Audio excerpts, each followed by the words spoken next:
karena memang kondisi saat ini beberapa atau sebagian dari mandat pemeringkatan yang kami terima itu tidak direalisasikan karena memang mungkin dari sisi kebutuhan pendanaan juga berkurang bagi perusahaan-perusahaan yang tadinya berencana untuk melakukan ekspansi.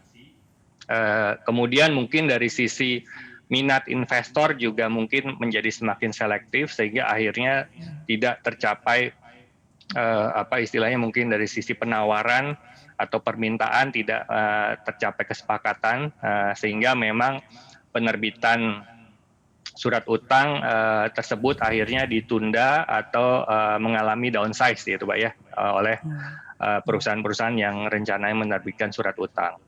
Jadi kami tentunya berharap jika memang pemulihan ekonomi sudah terjadi, diharapkan perusahaan-perusahaan yang tadinya menunda atau penerbitannya mengalami downsizing tersebut bisa kembali mempertimbangkan untuk melanjutkan realisasi penerbitan surat utang korporasi tersebut, Pak Erwin.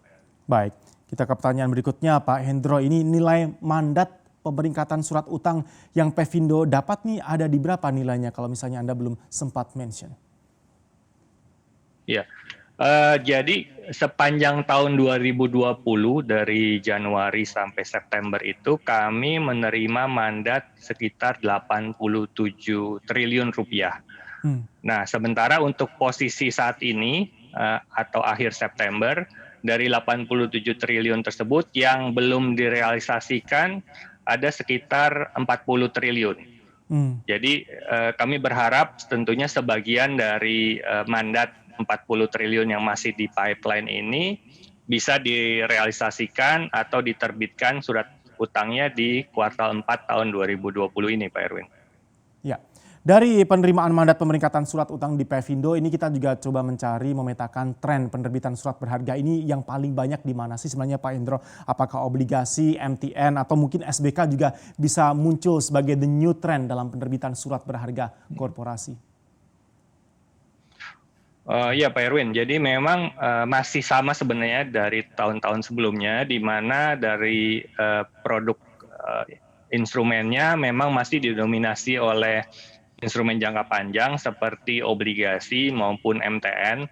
Obligasi ini juga ada yang sifatnya berkelanjutan dan ini masih memang dominan Pak ya di mandat yang kami terima. Sementara untuk surat berharga jangka pendek atau SBK masih relatif terbatas Pak Erwin, di mana mandat yang kami terima ini salah satunya yang tadi disebutkan adalah Jasa Marga yang rencananya akan menerbitkan SBK dalam waktu dekat. Itu juga sebenarnya mandatnya sudah kami catat di tahun 2019 lalu, tapi baru terrealisasi di tahun ini atau di bulan Oktober nanti ya. Sementara untuk tahun 2019 itu SBK itu ada 2 penerbitan tadi sudah saya singgung yaitu PT SMF dan PPA ya Pak ya, yang mana keduanya adalah korporasi BUMN.